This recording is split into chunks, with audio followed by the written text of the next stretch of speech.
আল্লাহ সুবহানাহু ওয়া তাআলা আমাদেরকে নীতি দিয়ে দিচ্ছেন বারগাহে রিসালাতের আদব আমরা কিভাবে বজায় রাখব। আর দয়াল নবী হযরতে মুআজ বিন জাবাল রাদিয়াল্লাহু তাআলা আনহুকে যখন ইয়েমেন দেশে পাঠাচ্ছিলেন, কোন দেশে?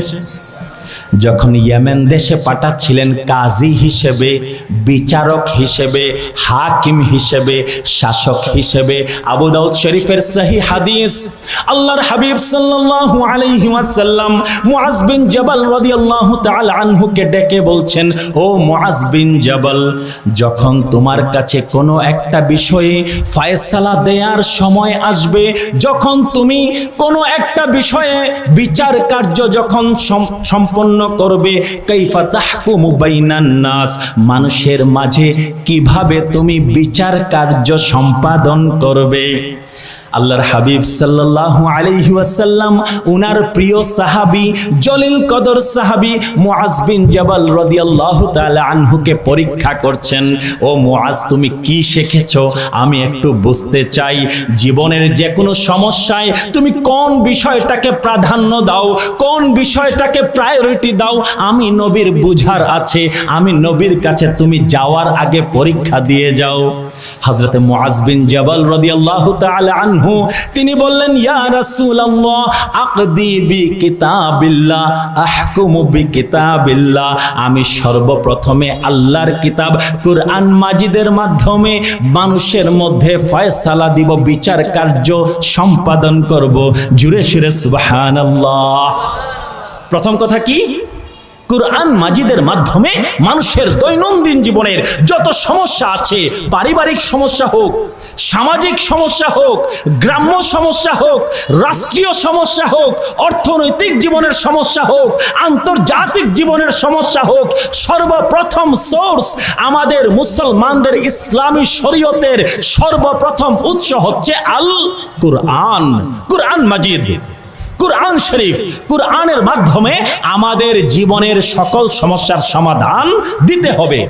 নবী করিম সাল্লাল্লাহু আলাইহি ওয়াসাল্লাম জিজ্ঞেস করলেন, ও আমার মুআজ বিন জাবাল, এমনও তো হতে পারে কুরআন মাজিদের মধ্যে সরাসরি সেই সমস্যার সমাধান তুমি নাও পেতে পারো।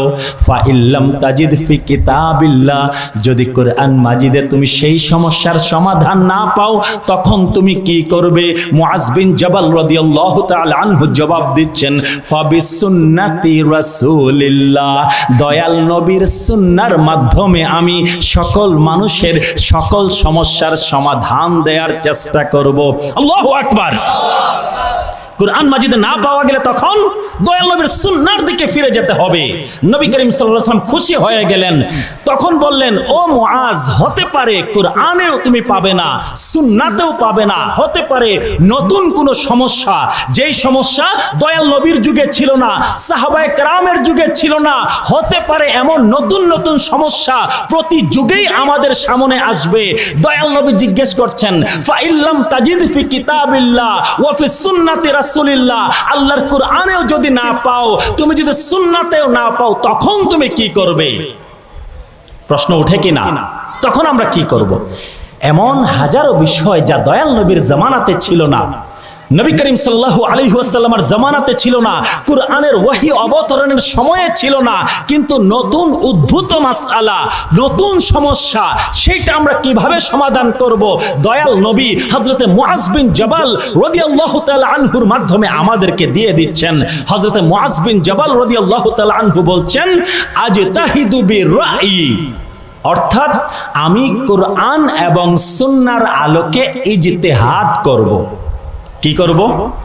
কুরআন এবং সুন্নাহর আলোকে ইজতিহাদ করব। কুরআন এবং সুন্নাহকে আমি মাধ্যম ধরে, মূল উৎস ধরে, তার আলোকে আমি কিয়াস করব, বিচার বিশ্লেষণ করব।